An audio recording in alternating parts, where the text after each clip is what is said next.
how we trim our maple trees at Highland Hill Farm.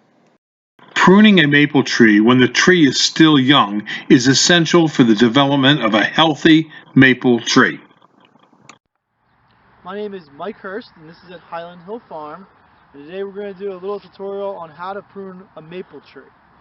Well, any tree you prune, before you start, you have to identify what it is and if it is the right time of year to prune it. This is a Brandywine red maple, which means it's basically a red maple.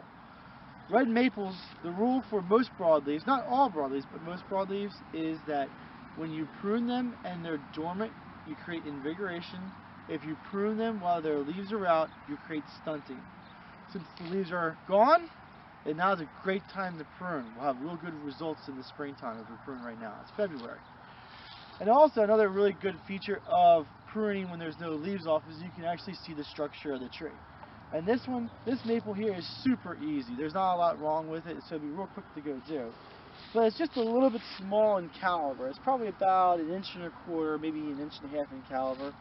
When we judge caliber, we usually go about 6 inches up from the ground and measure right about there. I know when you listen to some other arborists, they do diameter at breast height, but when you're buying trees and they're not bigger than your breast height, how are you going to measure it? So at nursery, you do about 6 inches from the ground. So when we first started out, we know that it has one single leader going through it. Real easy to define going up. When it gets up here, it gets a little bit iffy, but we'll clean that up as we go through. So we know we have one leader, which is really nice. We have a really nice branching right here, a real nice Y. We like having our trees start out with a Y. If we can't, then it's okay to do one side with one branch, but we try to make it as nice and round and symmetrical as possible. So we're not going to limb up any of them. So this is a really easy tree. There's no limbing up and there's no defining on the leader. We're going to pull out our trusty bypass pruners, make sure our blade side is towards the side we're keeping, and we're going to start doing a little bit of trimming. One thing to note, this right here is not very good. There's too many branches at one spot. We need to clean that up. In order to clean that up, we're going to go through and we're going to prune, cutting the branches off to try to make, I think we're going to do it this way this time. Make one branch going out and then we'll cut it off there. So that's just how we do it. But it has one branch, one going out, and it's not a whole bunch of branching at one spot. Here's another one. We have a whole bunch of branching in one spot. What are we going to do? Well, I'm going to decide we're going to cut this one there. Now, it's going to be a couple years for that to heal over, but it's going to be nice and straight. I really like that. So we're going to prune that, and then we're going to prune that, and we're going to prune that. We have one line going on and off. Now, what we have to do is we just have to go all the way around the tree and do that. You can see I've done it years in the past, so I've cut it. This has been a couple years in our field. But anyway, we're just going to go around, just continues to do that. You don't have to hit this small stuff, but before we sell it, we do clean that up so it does look nicer. But if you take everything off, there's no foliage for next spring, so that's not really what we want. So we're going to go through here. I'm going to leave a Y on this one because I like this Y. And we have a nice Y here, so next year it's going to fill in this side, that's going to fill there, that's going to fill there. We have a fairly nicely branched, symmetrical tree. We're going to go right to here's the next section. Now imagine 20 years from now, if you don't prune this, what this tree is going to look like. Each one of these branches is going to get bigger and bigger and bigger.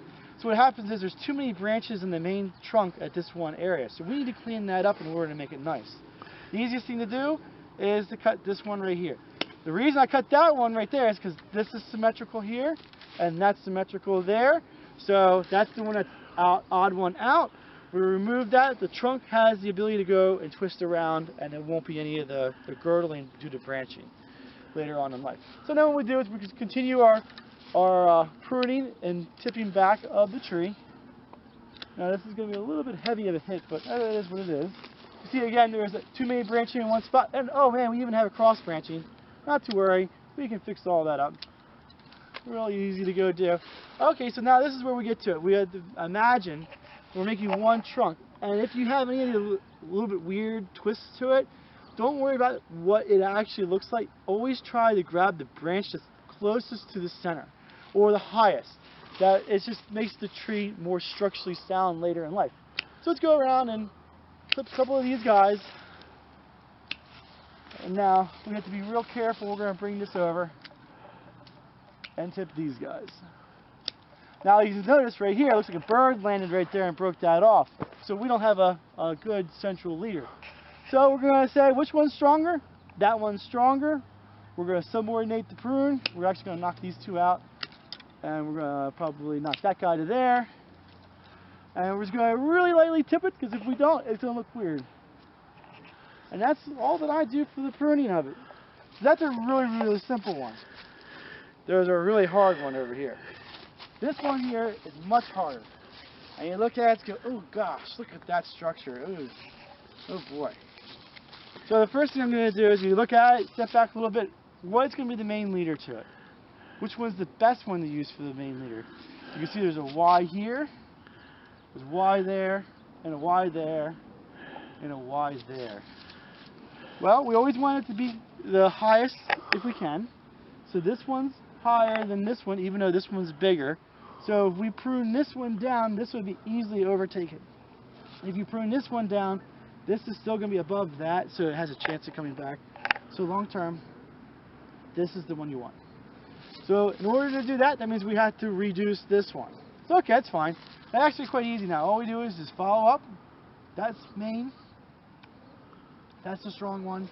That's the strong one. This is going to be the lead. That's going to be the lead right there. Even though that one's bigger, that's going to be the lead. Oh, we'll see the branching's about right height.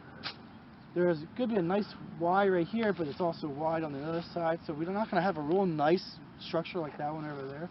But we are going to remove this one and this one. So at least the main branching is about the same spot. There's too much branching going on. So we need to clean it up so that years later, when the tree gets nice and big, the branches aren't growing into one another. We don't want that. So we want to make it nice and clean so there's space between the branching. Let's knock this back a little bit. Not too much. This one's going to be hit much harder. Okay. I know it's not perfect, but it's hit harder, so they're more evenly in line, more symmetrical is what we want. We want a nice looking tree. Whoever is going to buy it, we want to get a nice product out as possible as we can. We're working our way up. It's not perfect, but it's still a decent tree. I would be quite happy if I got that tree. Now we're going to work up on this limb. We're going to do one limb at a time, going around and making them into a nice looking tree. This one's almost at the size of you just like to sell it. Okay, so we need to do some major pruning on this one now. So this is where it's going to get a little bit rough on the amount that we're going to take off, but we need to take it off in order to make the tree into what we want it to be. And that is a big cut to take off, but we do need to reduce it. And we're going to take that off, and we're going to take that off, with the intent of probably making that into the branch. Ooh, that didn't work out well. So we still have a branch coming up. It is reduced. I don't want that growing too fast. That's the one we want to keep, so we have to do the same one for this one here. Oh, there's a lot of branching here. But that's sometimes what happens with maples. And maples are known for putting a lot of branching out. Actually, I want to cut this.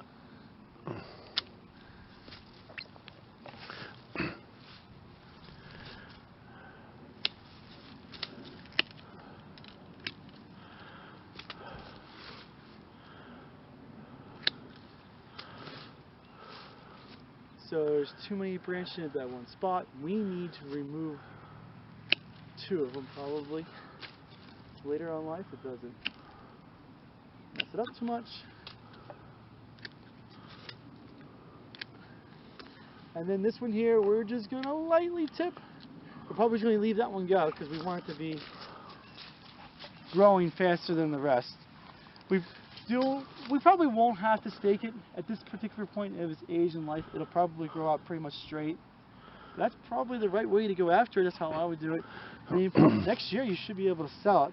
If you do notice, you see this coming out. All maples, it's called weeping. They all weep when you prune them. Even this one over here. Don't worry too much about it. That's just part of the nature of it. But that's how I would go after pruning a tree. If you need help with plant selections, call us at Highland Hill Farm. We'd be glad to offer assistance.